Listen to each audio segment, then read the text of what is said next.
leaders, and welcome to Breaktime. I'm going to remind you again what a faith leader is. A faith leader is somebody who's actively living their faith and they're empowering others to do the same. It's one thing for you to live your faith. It's a whole nother thing for you to help others to live their faith as well.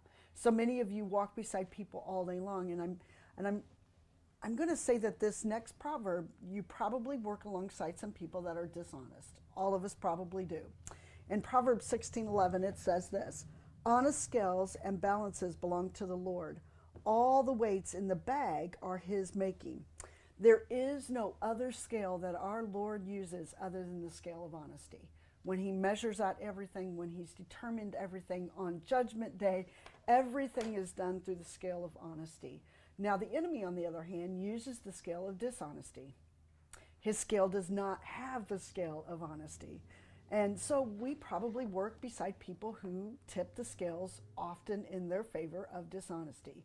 Now, even ourselves, we may go through periods of time where we may be tempted to tip the scale of injustice or dishonesty in our favor. And often it's done when we become fearful of our job, when we become fearful of our checkbook, when we become fearful of whether or not we're going to put food on the table. And we may tip it just a little bit to do things a little dishonest just because we live in fear.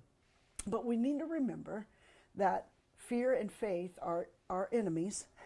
And when we walk by faith, we're always going to walk in honesty.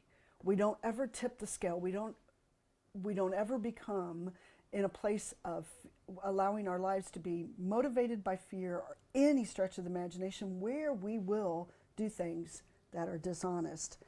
When dishonesty happens, there are tremendous consequences for all of us.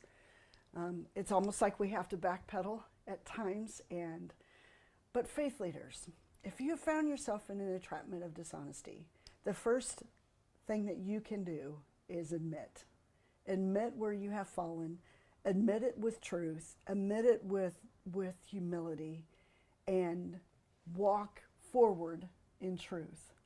You can't go forward when there's a dishonesty laying behind you, if that makes any sense at all. The Lord always works in honesty, right? So sometimes we have to take a few steps back because we've had some dishonest moves in order for us to continue to march forward.